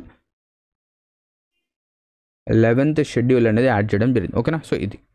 so which article deals with the election of vice president? So vice president కానివ్వండి, ప్రెసిడెంట్ కానివ్వండి, గవర్నర్ కానివ్వండి, వీళ్ళ యొక్క ఆర్టికల్స్ అనేది మనకు చాలా చాలా ఇంపార్టెంట్. వీళ్ళ యొక్క ఆర్టికల్స్ ఏంటి, చాలా చాలా ఇంపార్టెంట్. ఎగ్జామ్ పర్స్పెక్టివ్లో ఇవి వస్తూనే ఉంటాయి. సో ఇప్పుడు మనం ఏం చేద్దాం, వైస్ ప్రెసిడెంట్ యొక్క ఆర్టికల్స్ ఏమేమి ఉన్నాయి ఏంటి అనేవి చూద్దాం. సో ఇక్కడ చూడండి, ఆర్టికల్ 63 నుంచి 71 వరకు, ఆర్టికల్ 63 నుంచి 63 నుంచి 71 వరకు మనకేంటంటే వైస్ ప్రెసిడెంట్ గురించి చెప్తారు. సో ఆర్టికల్ 63 ఏం చెప్తున్నారు, there shall be a vice president, ఒక వైస్ ప్రెసిడెంట్ ఉండాలి. అండ్ ఆర్టికల్ 64 ఏం చెప్తుంది, the vice president shall be ex officio chairman of the council of states, అంటే రాజ్యసభకి చైర్మన్గా ఎవరు ఉండాలి, ఖచ్చితంగా మన వైస్ ప్రెసిడెంట్. అంటే ఒక పర్సన్ని మనం వైస్ ప్రెసిడెంట్గా ఎలెక్ట్ చేస్తే ఆటోమేటిక్గా అతను ఏమైపోతాడు, రాజ్యసభకి ఎక్స్ అఫీషియో చైర్మన్గా అవ్వడం అయితే జరుగుతుంది. ఓకేనా. నెక్స్ట్ ఇక్కడ చూడండి, article 65, the vice president to act as president or to discharge his functions during casual vacancies in office or during absence of president. అంటే ఒకవేళ ప్రెసిడెంట్ కనుక లేకపోతే, అంటే ప్రెసిడెంట్ చనిపోవడమో లేదా ప్రెసిడెంట్ రెసిగ్నేషన్ ఇవ్వడమో ఏది జరిగినా కూడా మన వైస్ ప్రెసిడెంట్ ఏమైపోతాడు, మన వైస్ ప్రెసిడెంట్ ప్రెసిడెంట్గా చేంజ్ అయిపోతాడు. అంటే మన వీపీ, ఓకేనా, మన వీపీ వచ్చేసరికి ప్రెసిడెంట్ అయిపోతాడు. ఎప్పుడైపోతాడు, ఎప్పుడైతే ప్రెసిడెంట్ వదిలేసి వెళ్ళిపోతే, చనిపోతే. సో ఇది ఎక్కడ మెన్షన్ చేశారు, ఆర్టికల్ 65లో మెన్షన్ చేశారు, ఆర్టికల్ 65. నెక్స్ట్ ఆర్టికల్ 66 చూద్దాం. The vice president shall be elected by the members of electoral college consist of both houses. అంటే ఆర్టికల్ 66లో ఎలక్షన్ ఆఫ్ ప్రెసిడెంట్ గురించి చెప్పడం అయితే జరుగుతుంది, అవునా. ఆర్టికల్ 66లో మనకు క్వశ్చన్లో అడిగింది కూడా ఏంటి, which article deals with the election of vice president. So answer ఏంటి, ఆర్టికల్ 66, ఆర్టికల్ 66. లేదా మీకు రేంజ్ కనుక గుర్తుంటే, రేంజ్ ఏంటి, ఫ్రమ్ ఆర్టికల్ 63 నుంచి 71 వరకు వైస్ ప్రెసిడెంట్ యొక్క ఆర్టికల్స్ అనేవి ఇలా గుర్తుపెట్టుకున్న, ఆర్టికల్ 63 నుంచి 71 వరకు మనకేంటంటే వైస్ ప్రెసిడెంట్ యొక్క ఆర్టికల్స్ ఉంటాయి అని చెప్పేసి ఇలా గుర్తుపెట్టుకున్నా కూడా ఇక్కడ 63 నుంచి 71 వరకు ఉన్న ఆర్టికల్ ఒకటి ఏంటది, 66. సో ఇదే ఆన్సర్ అవుతుంది. సో 66 ఏం చెప్తుంది, the vice president shall be elected by the members of electoral college. అంటే వైస్ ప్రెసిడెంట్ని ఎవరు ఎలెక్ట్ చేస్తారు అంటే గుర్తుపెట్టుకోండి, ఆల్ ఎంపీస్ అందరూ ఎంపీస్ ఏంటంటే ఓట్ చేస్తారు. సో అది లోక్సభ కానివ్వండి, రాజ్యసభ కానివ్వండి. సో ఆల్ ఎంపీస్ అంటే ఏంటి, ఎలెక్టెడ్ కావచ్చు, నామినేటెడ్ కావచ్చు, ఏదైనా కావచ్చు, ఓకేనా. సో ఆల్ ఎంపీస్ అందరూ కలిసి ఎలక్షన్స్ ఆఫ్ వైస్ ప్రెసిడెంట్ అనేది కండక్ట్ చేస్తారు. క్లియర్. నెక్స్ట్ 67 చూడండి. The vice president shall hold office for a term of 5 years. So vice president యొక్క ఏజ్ గురించి, ఓకేనా, టర్మ్ గురించి ఇక్కడ చెప్పడం అయితే జరుగుతుంది. వైస్ ప్రెసిడెంట్ యొక్క టర్మ్ ఆర్టికల్ 67లో. ఆర్టికల్ 68 చూడండి, ఇక్కడ ఇంకా 68, 69, 70, 71 ఉన్నాయి. సో ఇది కూడా ఒకసారి గోత్రు అండి. సో ఓత్ అండ్ అఫర్మేషన్ మనకు వచ్చేసరికి 69లో. 70 discharge of president's function in contingencies. So కంటింజెన్సీస్లో ప్రెసిడెంట్ యొక్క ఫంక్షన్ డిశ్చార్జ్ అవుతుంది. సో ఇదంతా ఇక్కడ మనకేంటంటే ఉన్నాయి. క్లియర్. సో ఇక్కడ ఆన్సర్ ఏమవుతుంది, 66. నా ఆర్టికల్ 72 దేని గురించి చెప్తుంది, ఆర్టికల్ 72 వచ్చేసరికి చాలా ఇంపార్టెంట్, ఇది కూడా పార్డనింగ్, ఓకేనా, పార్డనింగ్ పవర్ ఆఫ్ ప్రెసిడెంట్. అంటే ప్రెసిడెంట్ ఏం చేయొచ్చు, క్షమాభిక్ష పెడతారు. ఎవరైతే ఖైదీలు ఉంటారో వాళ్ళకేంటంటే ప్రెసిడెంట్ ఏం చేస్తారు, క్షమాభిక్ష అనేది పెట్టడం జరుగుతుంది. ఆ ఏదైతే పార్డనింగ్ పవర్ ఉందో అది ప్రెసిడెంట్కి ఎక్కడి నుంచి వస్తుందంటే ఆర్టికల్ 72 నుంచి రావడం అయితే జరుగుతుంది. నెక్స్ట్ ఆర్టికల్ 76 అనేది ఇదేంటి, ఒక అటార్నీ జనరల్ గురించి, there shall be an attorney general అని చెప్పేసి మనకు ఉంటుంది. సో ఇది మనకు చెప్పడం అటార్నీ జనరల్ గురించి, అటార్నీ జనరల్ యొక్క ఆర్టికల్. ఆర్టికల్ 52 ఏంటి, ఆర్టికల్ 52 అనేది మనకేంటి, there shall be president of India,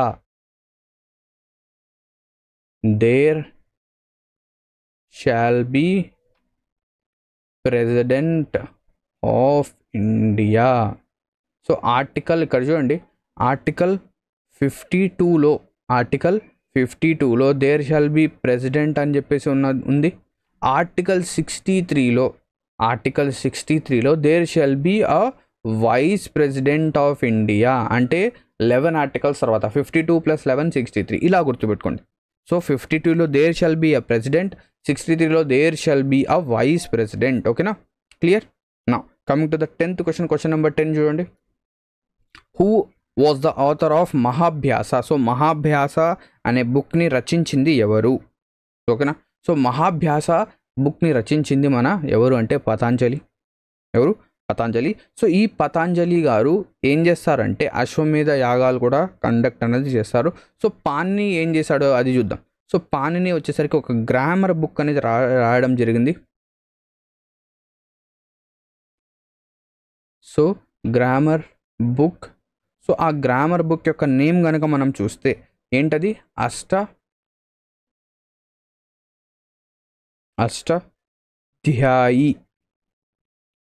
Ashtadhyayi. So ఈ గ్రామర్ అనేది ఏ లాంగ్వేజ్లో ఉంది మనకు, ఏ లాంగ్వేజ్ యొక్క గ్రామర్, సాంస్క్రిట్.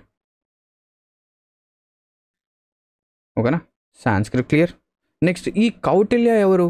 సో ఈ కౌటిల్య ఎవరు అంటే మన చంద్రగుప్త మౌర్య ఎవరున్నారో,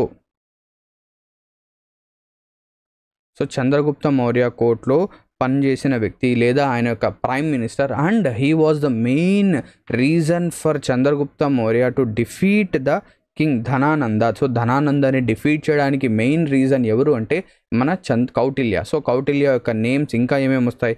విష్ణుగుప్త, ఈయనని విష్ణుగుప్త అంటారు, లేదా చాణక్య అంటారు, చాణక్య, ఓకేనా, చాణక్య. అండ్ ఈ కౌటిల్య కానివ్వండి, విష్ణుగుప్త కానివ్వండి, చాణక్య కానివ్వండి, వీళ్ళు ఒక బుక్ అనేది రాస్తారు, చాలా ఇంపార్టెంట్. ఏంటది? అర్థ శాస్త్ర. సో అర్థశాస్త్ర బుక్ అనేది రాసింది ఎవరు? చాణక్య, కౌటిల్య ఆర్ విష్ణుగుప్త. ఓకేనా, క్లియర్. సో క్వశ్చన్ నెంబర్ 10 అనేది complete. Now coming to the question number 11. So question number 11 చూడండి. How many colours does sunlight consist of? So సన్లైట్లో ఎన్ని కలర్స్ ఉంటాయి? సో చాలా సింపుల్ క్వశ్చన్ అనేది, చాలా సింపుల్ క్వశ్చన్. ఎవరైనా సింపుల్గా దీనికి ఆన్సర్ అనేది చెప్పచ్చు. ఒక రెయిన్బోలో ఎన్ని కలర్స్ ఉంటాయి? 7 కలర్స్ ఉంటాయి. సో వాటి యొక్క ఆర్డర్ అనేది ఏంటి? విబ్జియోర్. ఓకేనా, VIBGYOR. Violet, indigo, blue, green, yellow, orange, red. అవునా? So simple question. 7 ఏముంటాయి? సన్లైట్ 7 కలర్స్ అనేవి ఉంటాయి. Clear. Now coming to the 12th question. Question number 12 చూడండి, చాలా ఇంపార్టెంట్ ఇది. ఎందుకు? సెన్సస్ నుంచి రావడం అయితే జరిగింది, అందుకు important. According to census of India 2011, in which of the following states was the gap in literacy rates of males and females higher? అంటే మేల్స్కి ఫీమేల్స్కి మధ్య లిటరసీ గ్యాప్ ఏదైతే ఉందో అది ఏ స్టేట్లో అన్నిటికంటే చాలా ఎక్కువగా ఉంది, అది మనం చెప్పాలి. ఓకేనా, క్లియర్.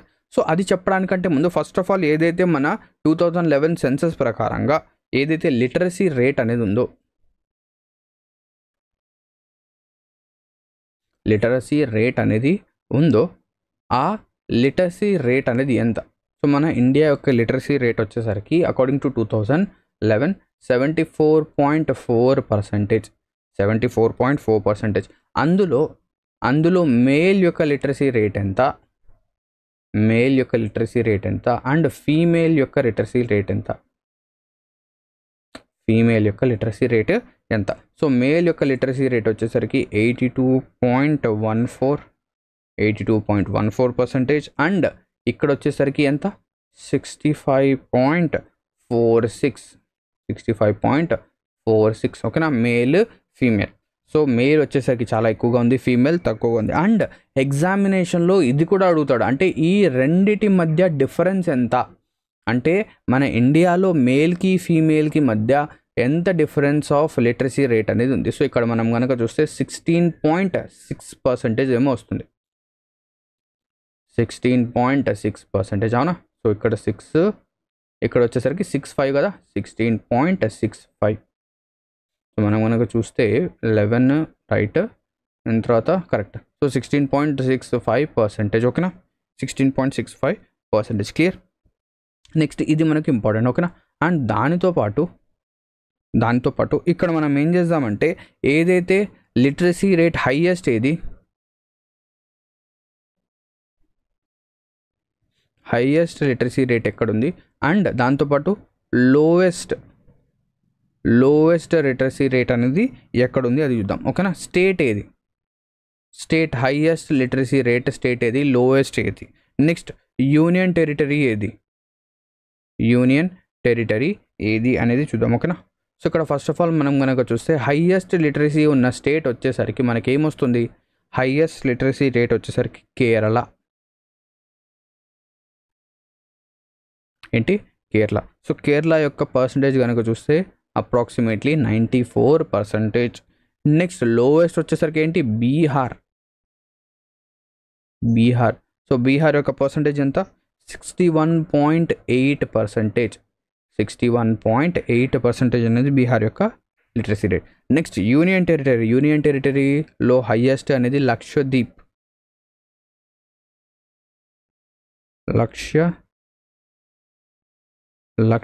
సో లక్షద్వీప్లో ఎంత percentage?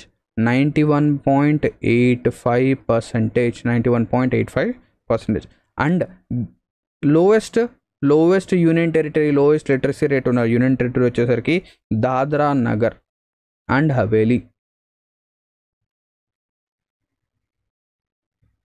Dadar Nagar and Haveli. So ఎంత 77.24%. 77.24%. అదే మనం డిస్ట్రిక్ట్ కనుక చూస్తే డిస్ట్రిక్ట్ ఏ district, so district highest literacy rate ఉన్న డిస్ట్రిక్ట్ వచ్చేసరికి సర్చిప్ ఎక్కడుంది? మిజోరంలో ఉంది. సో పర్సంటేజ్ అవసరం లేదు, మిజోరం. అండ్ లోవెస్ట్ డిస్ట్రిక్ట్ కనుక చూస్తే అలీరాజ్పూర్ ఎక్కడ? ఇది వచ్చేసరికి ఎంపీలో, మధ్యప్రదేశ్లో ఉంది. ఎక్కడుంది? మధ్యప్రదేశ్లో ఉంది. అండ్ ఇక్కడ మన క్వశ్చన్ ఏంటి, విచ్ స్టేట్లో, ఏ స్టేట్లో మేల్స్కి ఫీమేల్స్కి మధ్య హైయెస్ట్ డిఫరెన్స్ అనేది ఉంది అంటే అది ఏ స్టేట్? అది రాజస్థాన్. సో రాజస్థాన్లో మనకి ఏంటంటే హైయెస్ట్ డిఫరెన్స్ అనేది కనిపించడం అయితే జరుగుతుంది. ఓకేనా, clear? Now coming to the 13th question. Question number 13 చూడండి. 13th క్వశ్చన్కి వెళ్ళడానికంటే ముందు ఒక చిన్న అప్డేట్ ఏంటది అంటే, ఇంతవరకు మీరు మా తెలుగు ఎగ్జామ్ ప్రెప్ అప్లికేషన్ అనేది డౌన్లోడ్ చేయకపోతే ఏం చేయొచ్చు, అక్కడ ఈ అప్లికేషన్ అనేది డౌన్లోడ్ చేయొచ్చు. ఇక్కడ మీకు ఏంటంటే వేరియస్ కాంపిటేటివ్ ఎగ్జామ్స్కి సంబంధించిన కోర్సెస్ అనేవి చాలా మినిమం ప్రైజెస్కే ఏంటంటే అవైలబుల్ ఉన్నాయి. అండ్ దాంతోపాటు ఎస్ఎస్సి ఎగ్జామ్స్ కావచ్చు, రైల్వే ఎగ్జామ్స్ కావచ్చు, దానికోసం ఏంటంటే మనం కోర్సెస్ కూడా లాంచ్ చేస్తున్నాం. సో ఎస్ఎస్సి ఎగ్జామ్స్ కోసం టైటన్స్ బ్యాచ్ అనేది జరుగుతుంది. సో మీరు కావాలంటే ఈ బ్యాచ్లో ఎన్రోల్ అనేది అవ్వచ్చు. సో ఈ టైటన్స్ బ్యాచ్ వచ్చేసరికి అన్ని ఎస్ఎస్సి ఎగ్జామ్స్కి హెల్ప్ఫుల్ అనేది అవుతుంది. సో దీని యొక్క ప్రైజింగ్ యొక్క డీటెయిల్స్ అన్నీ కూడా మీకు ఏంటంటే అప్లికేషన్లో కనిపించడం అయితే జరుగుతుంది. అప్లికేషన్ అనేది తెలుగు ఎగ్జామ్ ప్రెప్ యాప్. ఓకేనా, నా క్వశ్చన్ నెంబర్ 13 చూడండి. క్వశ్చన్ నెంబర్ 13 ఇది ఎకనామిక్స్ నుంచి వచ్చిన క్వశ్చన్. ఏంటిది అనేది చూద్దాం. So dash and dash are called narrow and broad money respectively in the context of money supply in economy. అంటే ఏదైతే మనీ సప్లై అనేది ఉందో ఎకనామీలో, అందులో బ్రాడ్ మనీ, నారో మనీ ఏమవుతాయి? సో నారో మనీ ఏంటి, బ్రాడ్ మనీ ఏంటి, అది మనం తెలుసుకోవాలి. సో ఇందులో మనం కనుక చూస్తే ఈ M1, M2, M3 ఎన్ని ఉన్నాయంటే ఇలాగా టోటల్గా మనకేంటంటే M0, దీని తర్వాత M1, next M2, M3 and M4 ఇలాగ మనకేంటంటే 5 క్వాంటిటీస్ అనేవి ఉంటాయి. ఓకేనా, 5 ఉంటాయి. సో ఇందులో ఏది అనేది చూద్దాం. సో ఫస్ట్ ఆఫ్ ఆల్ మనం ఒక డయాగ్రామ్ అనేది తీసుకుందాం. సో ఇక్కడ కనుక చూస్తే M1 అనేది ఏంటి? M1 is nothing but currency with public. అంటే పబ్లిక్ దగ్గర ఏదైతే కరెన్సీ ఉందో, ఓకేనా, అదేంటి? కాయిన్స్ కావచ్చు, కరెన్సీ నోట్స్ కావచ్చు. Net demand deposits by public with commercial banks and RBI. So సింపుల్గా కరెన్సీ విత్ పబ్లిక్ అంటే currency in circulation plus net demand deposit by public with commercial bank అంటే బ్యాంక్స్, ఆర్బీఐస్ దగ్గర ఏదైతే ఉందో దాన్ని కలిపితే మనకేమొస్తుంది? M1 వస్తుంది. నెక్స్ట్ M2 అంటే M1 plus savings deposits with post office. అంటే M2 అనేది ఏంటి? M1ని మనం తీసుకున్న తర్వాత savings deposit with post office. So post ఆఫీస్లో ఏదైతే సేవింగ్స్ డిపాజిట్స్ ఉన్నాయో అది యాడ్ చేస్తే M1 అవుతుంది, M2 అవుతుంది. నెక్స్ట్ M3 అంటే M3 is equals to M1 plus time deposits with bank such as fixed deposit. నా లాస్ట్ వన్ M4 అంటే M4 is nothing but M3 plus all deposits of post office. So అన్ని deposits. So M2 చూడండి, M2లో మనకు only savings వచ్చింది, కానీ ఇక్కడ all deposits వచ్చింది. అవునా, ఆల్ డిపాజిట్స్. అండ్ ఇక్కడ మీరు కనుక చూస్తే M1 అండ్ M2 రెండు కూడా ఏంటి? ఈ రెండింటిని మనం ఏమంటాం? నారో మనీ అంటాం. అండ్ M3 అండ్ M4ని మనం ఏమంటాం? బ్రాడ్ మనీ అంటాం. అండ్ ఇందులో లిక్విడిటీ కనుక చూస్తే, లిక్విడిటీకి ర్యాంకింగ్ కనుక ఇస్తే 1 అంటే M1 అనేది మోస్ట్ లిక్విడ్ అవుతుంది, M4 అనేది లీస్ట్ లిక్విడ్ అవుతుంది. ఓకేనా, M4 అనేది లీస్ట్ లిక్విడ్. అండ్ M0 ఏంటి? M0 అనేది ఏంటి? M0 is nothing but currency in circulation. So currency ఏదైతే సర్క్యులేషన్లో ఉందో అది. సో ఇప్పుడు మనం ఏం చేద్దాం, ఇది ఒకసారి రాద్దాం వెనక. సో వెనక గనక రాస్తే, so M0 is nothing but currency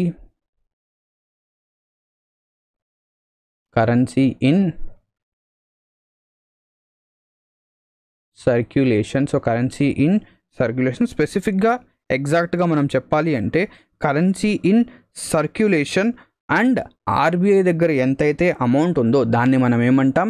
M0 అంటాం. అండ్ ఈ M0 అనేది ఏంటి, ఈ ప్లస్ ఆర్బీఐ దగ్గర ఏదైతే అమౌంట్ ఉందో దాన్ని మనం ఏమంటాం, M0 అంటాం. అండ్ ఈ M0కి మనం ఇంకో పేరు కూడా ఇచ్చాం, it is known as high powered money.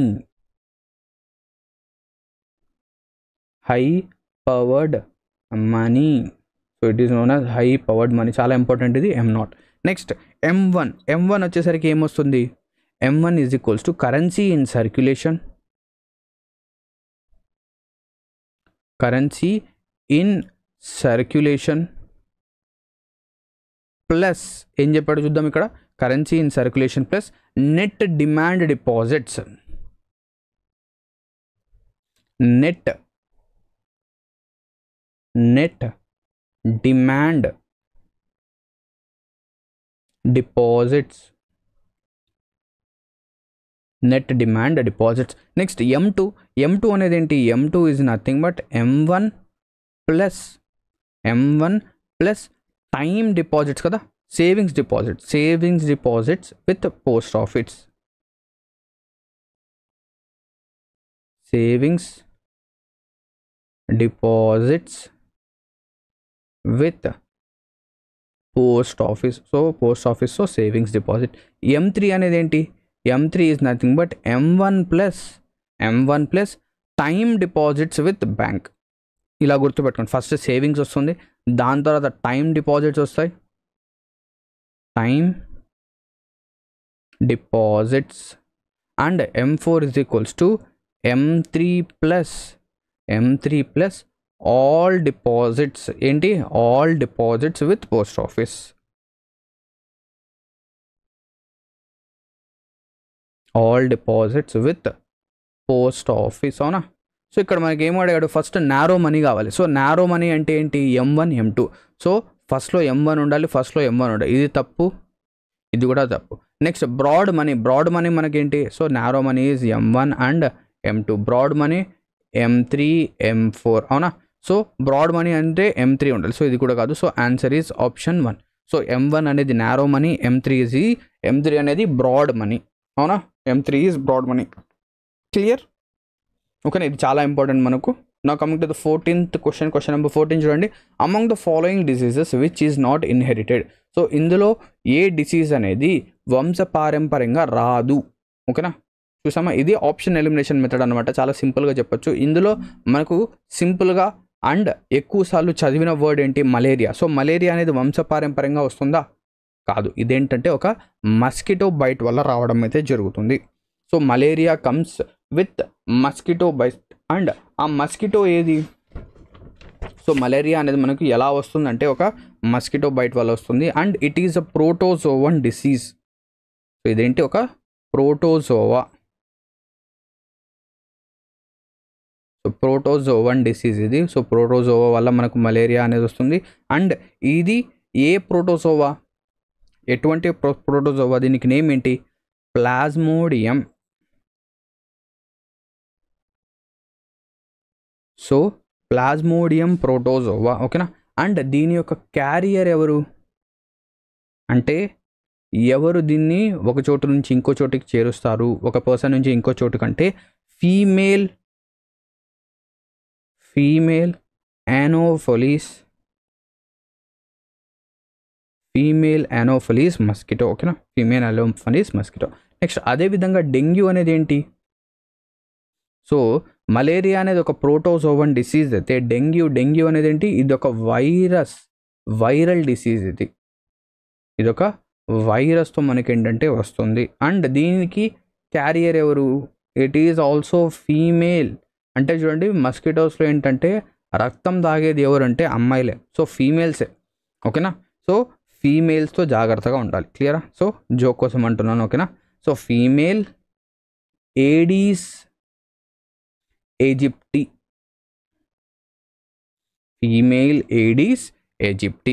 Clear, ఓకేనా.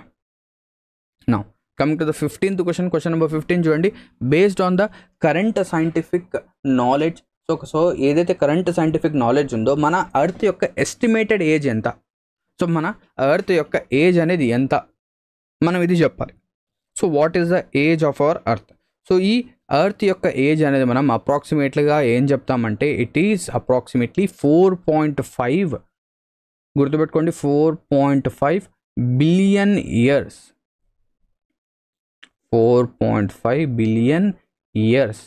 సో 4.5 బిలియన్ ఇయర్స్ అనేది ఉంటుంది. సో ఇక్కడ 4.5 ఎక్కడుంది, ఇక్కడ ఉందా, ఇది 45 ఉంది, సో ఇది కాదు. సో 4.5 అనేది ఇక్కడ ఉంది కాబట్టి అబౌట్ 4.5 బిలియన్ ఇయర్స్. ఓకేనా. సో ఏదైనా ఒక వస్తువు యొక్క ఏజ్ అనేది మనం ఏ విధంగా ఫైండ్ అవుట్ చేస్తాం, 2 విధాలుగా ఫైండ్ అవుట్ చేస్తాం. ఒకటి కార్బన్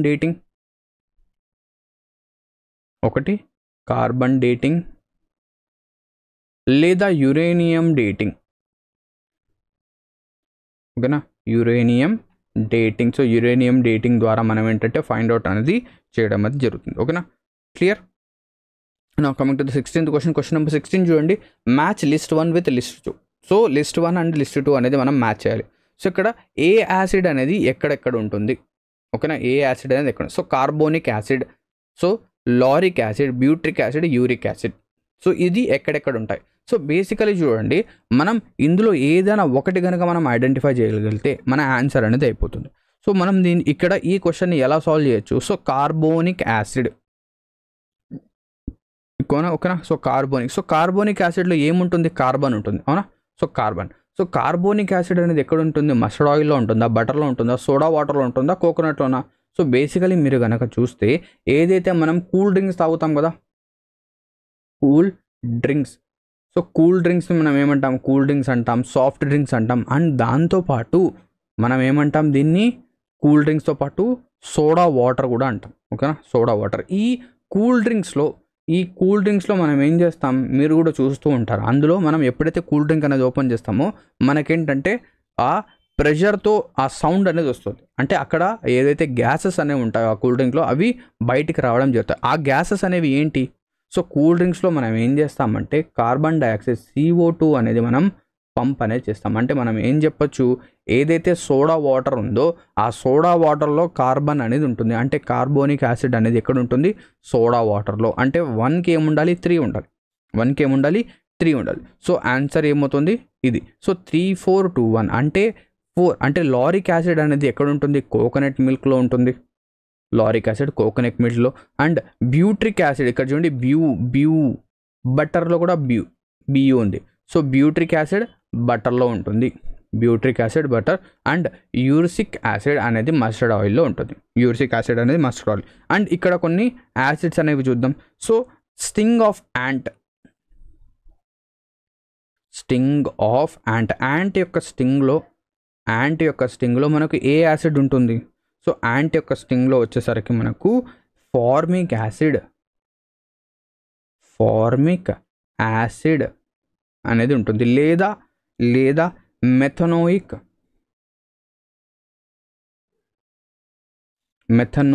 యాసిడ్, ఫార్మిక్ యాసిడ్ లేదా మెథనోయిక్ యాసిడ్ అనేది ఉంటుంది. నెక్స్ట్ యాపిల్లో ఏ యాసిడ్ ఉంటుంది, యాపిల్లో వచ్చేసరికి malic acid. So malic acid అనేది యాపిల్లో ఉంటుంది. Next tamarind,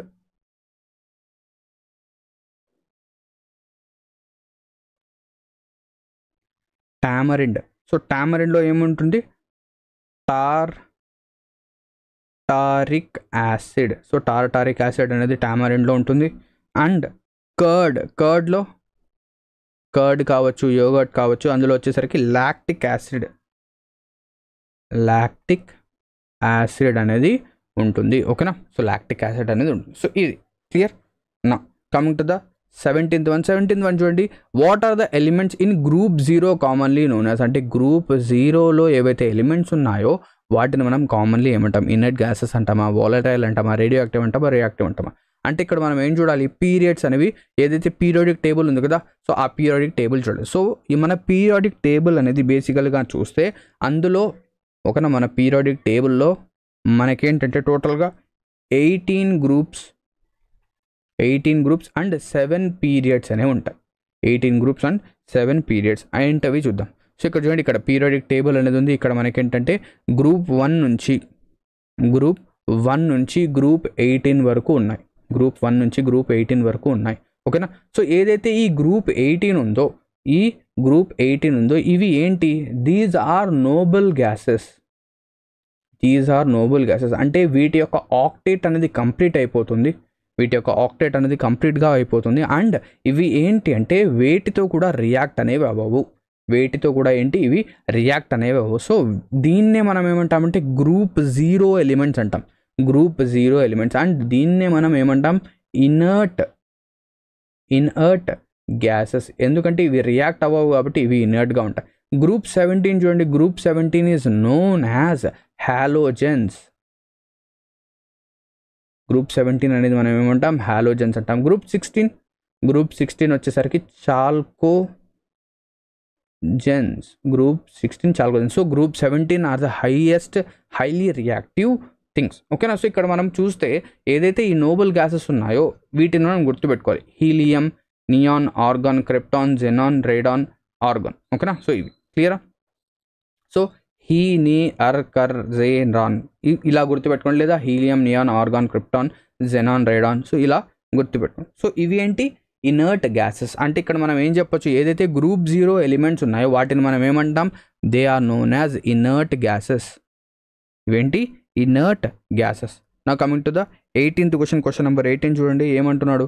so who among the following has written the Badshahnama. So Badshahnama అనే బుక్ ఎవరు రాశారు, ఓకేనా. బాద్షానామా. సో బాద్షానామా బుక్ అనేది రాసింది ఎవరు అంటే అబ్దుల్ హమీద్ లాహోరీ. సో ఈ బాద్షానామా అనేది ఈయన రాయడం జరిగింది. క్లియరా, ఓకేనా. నెక్స్ట్ ఏదైతే మన అబుల్ ఫజల్ ఉన్నారో, సో అబుల్ ఫజల్ ఏం రాశాడు, ఏ బుక్ రాశాడు. సో అబుల్ ఫజల్ వచ్చేసరికి అక్బర్ నామా. సో అక్బర్ నామా అనేది రాయడం జరిగింది. సో ఈ అక్బర్ నామా అనేది ఏంటి అంటే ఒక బుక్ కాదు, ఇందులో 3 వాల్యూమ్స్ ఉన్నాయి. ఇందులో మనకేమున్నాయి, 3 వాల్యూమ్స్ ఉన్నాయి. అందులో వాల్యూమ్ నెంబర్ 1 అంటే ఫస్ట్ వాల్యూమ్లో అక్బర్ యొక్క యాన్సెస్టర్స్, ఓకేనా, యాన్సెస్టర్స్ గురించి, అంటే అక్బర్ కంటే ముందు ఎవరైతే ఉన్నారో వాళ్ళ గురించి చెప్పడం జరిగింది. నెక్స్ట్ సెకండ్ వాల్యూమ్లో అక్బర్ యొక్క రెయిన్ గురించి ఉంది, అంటే అక్బర్ ఏ విధంగా రూల్ చేశాడు అనేది ఉంది. నెక్స్ట్ అక్బర్ యొక్క అడ్మినిస్ట్రేషన్ గురించి మనకు థర్డ్లో ఉంది, అక్బర్ యొక్క అడ్మినిస్ట్రేషన్. సో ఇందులో ఏదైనా అడగచ్చు. అంటే వాల్యూమ్ 1లో ఏముంది, వాల్యూమ్ 1లో అక్బర్ యొక్క యాన్సెస్టర్స్ ఉంది. వాల్యూమ్ 3లో అక్బర్ యొక్క అడ్మినిస్ట్రేషన్ గురించి ఉంది. నెక్స్ట్ వాల్యూమ్ 2లో అక్బర్ యొక్క రూలింగ్ గురించి ఉంది. సో ఇలా మనకి ఇవ్వడం జరుగుతుంది. నెక్స్ట్ బాబర్ ఏం చేశాడు. సో బాబర్ ఏంటంటే చాలా ఎడ్యుకేటెడ్ పర్సన్ అండ్ ఈయన యొక్క బయోగ్రఫీ అనేది ఆయనే రాసుకున్నాడు. సో ఆయన రాసుకున్న బుక్, సెల్ఫ్గా రాసుకున్న బుక్ ఏంటది, తుజూకే బాబరీ. సో ఈ తుజూకే బాబరీ అనేది రాయడం జరిగింది. సో ఈ తుజూకే బాబరీ అనేది టర్కిష్ లాంగ్వేజ్లో ఉండేది. సో ఎందుకంటే మన బాబర్ ఏంటంటే బయట నుంచి రావడం జరిగింది కాబట్టి ఈయనకేంటంటే టర్కిష్ అనేది వస్తుంది. సో ఈయన రాయడం జరిగింది.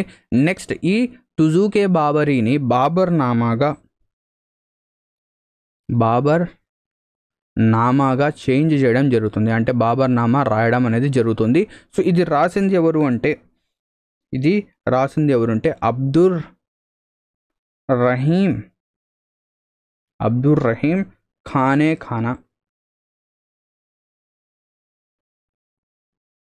అబ్దుర్ రహీం ఖానా రాయడం అయితే జరుగుతుంది. ఓకేనా, క్లియర్. సో ఈయన ఈ అబ్దుర్ రహీం ఖానా ఎవరు, he is the son of Bairam Khan.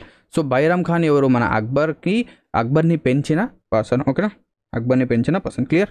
Now coming to the 19th question చూడండి. 19 dash demand for money arises mainly due to, అంటే మనీకి డిమాండ్ అనేది రైజ్ అవుతుంది. Dash demand for money arises mainly due to uncertainty of future receipts and expenses. అంటే ఫ్యూచర్లో ఎటువంటి receipts payments వస్తాయో, అంటే ఎటువంటి ఎక్స్పెన్సెస్ వస్తాయో మనకు సర్టెన్గా లేదు, అంటే మనం ఖచ్చితంగా లేము. అన్సర్టెనిటీ అనేది ఉంది. అంటే ఇక్కడ ఏం జరిగింది, మేబీ ఒక పాండమిక్ రావడము, మేబీ ఒక వార్ అనేది రావడము అలాగా జరిగింది. సో ఎప్పుడైనా కూడా అన్సర్టెన్ థింగ్స్ కనుక ఉంటాయి, అంటే రేపు ఏం జరుగుతుందో ఏంటో మనకు తెలియనప్పుడు మనం ఏం చేస్తాం, ప్రికాషన్స్ అనేవి తీసుకుంటాం, అవునా. సో దాన్ని మనం ఏమంటాం precautionary demand. So precautionary demand అనేది ఎప్పుడు ఫామ్ అవుతుంది, ఎప్పుడు రైజ్ అవుతుందంటే అన్సర్టైన్ థింగ్స్ అనేవి జరుగుతున్నప్పుడు. స్పెక్యులేటివ్ అంటే ఏంటి, స్పెక్యులేటివ్ డిమాండ్ అనేది ఏంటంటే రేపు మార్కెట్ అంటే రేపు ఎలా ఉంటుందో మనకు ఐడియా ఉంది, ఓకేనా. రేపు స్పెక్యులేట్ చేస్తున్నాం మనం, రేపు ఎలా ఉంటుంది ఏంటి అని చెప్పేసి. సో స్పెక్యులేటివ్ డిమాండ్ అనేది ఎప్పుడు ఉంటుంది మనకు, ఏదైతే మనం స్పెక్యులేట్ చేస్తామో, ఓకేనా. Right, coming to the last question of this session. ఈ క్వశ్చన్ చూడండి, 20th question. According to which of the following foreign travellers did Dhruv Sena to attended Harsha's assembly at Prayagraj. So Prayaga లేదా అలహాబాద్లో హర్షాస్ అసెంబ్లీ అటెండ్ చేసిన ట్రావెలర్ ఎవరు అని చెప్పేసి అడుగుతుంది. సో హర్ష అసెంబ్లీ అటెండ్ చేసిన ట్రావెల్ ఎవరు అంటే హ్యూయాన్ సాంగ్. ఎవరు? Hiuen Tsang. So Hiuen Tsang ఎవరు అంటే he is the second Chinese traveller. And ఈ హ్యూయాన్ సాంగ్ యొక్క నేమ్ కనుక మనం చూస్తే, ఈ హ్యూయాన్ సాంగ్ యొక్క నేమ్ అనేది ఇంకో నేమ్ కూడా మనం పలకడం అనేది జరుగుతుంది. సో ఏంటది? Juan Zhang.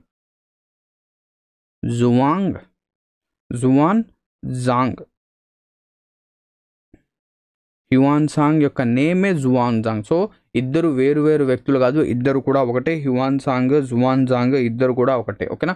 సో ఈ జువాన్ జాంగ్ ఏంటి అంటే ఎవరైతే హర్షవర్ధనాస్ అసెంబ్లీ ఉన్నాడో అక్కడ వెళ్ళడం జరిగింది. అండ్ దాంతోపాటు హర్షవర్ధనాన్ని డిఫీట్ చేసింది ఎవరు? Pulakeshin II of Chalukya. So Pulakeshin II దగ్గర కూడా వెళ్ళడం జరుగుతుంది. ఏంటి? పులకేసిన్ II దగ్గర కూడా ఏంటంటే ఈయన వెళ్ళడం అనేది జరుగుతుంది. So Pulakeshin II of Chalukyas. And మనకి ఎగ్జామినేషన్ ఏం అడిగాడంటే ఈ హ్యూయాన్ సాంగ్ కానివ్వండి, జువాన్ జాంగ్ కానివ్వండి ఇప్పటి నుంచి ఎన్ని సంవత్సరాల క్రితం, ఎన్ని ఇయర్స్ క్రితం రావడం జరిగింది అంటే, so he came approximately 1400 years ago. So 1400 సంవత్సరాల క్రితం ఏంటంటే ఈయన రావడం అనేది జరిగింది, హ్యూయాన్ సాంగ్. క్లియరా? హ్యూయాన్ సాంగ్. నెక్స్ట్ ఈ ఫాహియాన్ ఎవరు? సో ఈ ఫాహియాన్ వచ్చేసరికి he is the first Chinese traveller.